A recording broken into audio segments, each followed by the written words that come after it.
come to the locks. And did it seem like a very big project at that time? I mean, Pardon? Did the construction of the locks, did that seem like a huge project? It's certainly... Oh, yes, it was a huge project, and they had little to work with. Right. That was the problem. They had only little bitty mixers, and a lot of them. And those little things, they would have to shovel them on the wheelbarrows, and then the two men would wheel the barrow when it got loaded and wheel it to the project. There they had to take the shovel and shovel it off and put it into the forms with a shovel. So you can imagine how they worked. I can indeed. Were the forms created, Bobby? Were the forms created by the carpentry shop? The farms? The forms that the concrete was poured into? Oh, yes. Is that his job? Well, sure, Daddy had to make a lot of forms and stuff. And all the men in that workshop. And he worked there for quite a few years. Oh, yes, he worked from the beginning to the finish. Do you remember when he retired? When he was hired? When he retired, when he quit? He retired when he was 65. And I thought you had mentioned that he worked there for something like 33 years? He worked for the government 33 years. 33 years with the Army Corps of Engineers, all that time. Yes. He retired after 33 years. Right. He was working at Fort Warden on that project before. But they worked so hard in those days because they didn't have the things that they needed to work with. Everything was so hard for them. Technology has changed a lot of that. I mean, I noticed even some old photos of Ballard at that time. The streets weren't paved. Their houses were very spotty. So there was very few cars going around in those days. Oh, there was very few automobiles. The fire engines were pulled with horses. Right. And I used to worry about it in the wintertime because they ran down the track for the streetcars because it was wood. And you see that frost would be on the wood, and I would be so afraid that one of those beautiful animals would fall down and break a leg or something. I imagine that happened. No, it never did. No. Not while I watched, because I didn't live here long when they did away with the horses.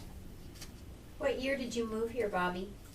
Honey, what? What year did you move to Ballard from Port Townsend? 1912, and I'm still here in 1912. From 1912. You're getting close to the century mark. That's very good. So you've seen a lot of changes then with the area, Ballard. Oh, there wasn't anything here hardly. Yeah. There was a mill and a little steel mill.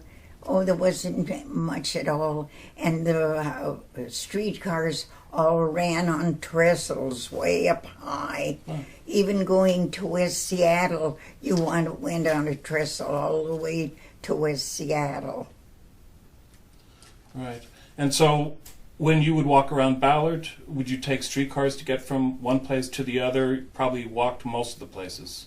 Oh, yes, we walked. Right. And so and the city limits was only up here at 65.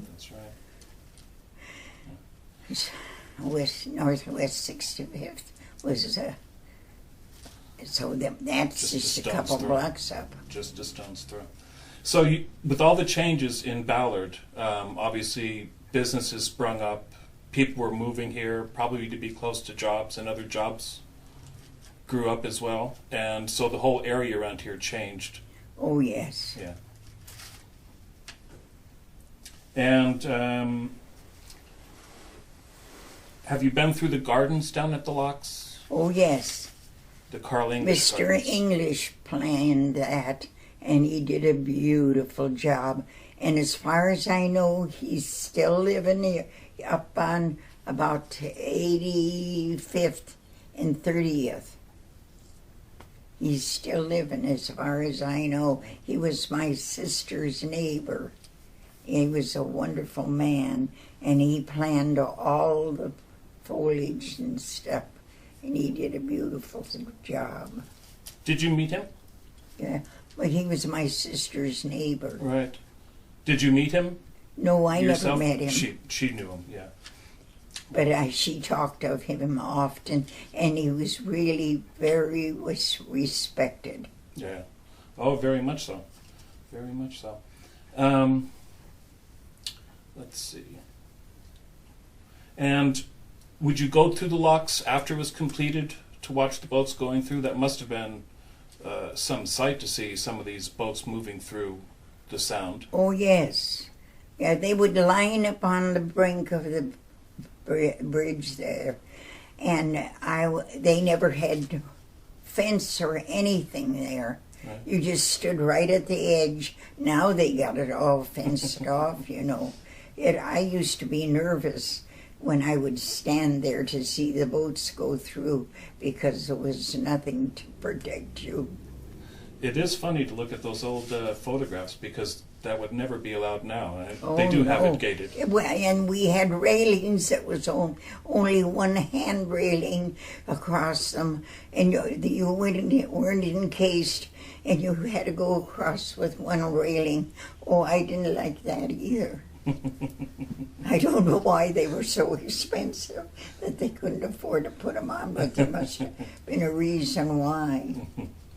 And opening day was in 1917 when they had a big parade of boats coming through. Yes. And the USS Roosevelt, and President Roosevelt sent a telegram. Were you here that day? No, I didn't go down and view it because I saw how hard those men worked, and I wasn't interested when the big wigs come to see it dedicated. Right. Did did your father go down there? Was this? No, Daddy didn't go down either. None of us went down. Right. It was just a job Yes. to work down there. And Yes, but all the big wigs who came from D.C., you know, for the opening. for the dedication. But you would go down there just on your own to watch. Oh, yes, I would. And was it very busy right from the start? Was there a lot of people going down there to watch and a lot of boats going No, but there wasn't a lot. through? No. Mm-mm. And do you remember, were they a lot of pleasure boats or canoeists or fishing boats? Well, of course, they couldn't go through until the locks was completed, you know, Right. almost, Right. because they had to close the gates and raise the water, and then when they got out, they lowered it again. Right. And this was done just shortly after they did the Panama Canal. This was quite the accomplishment for the area. Do you remember the neighborhood talking about it? Your friends and classmates? No.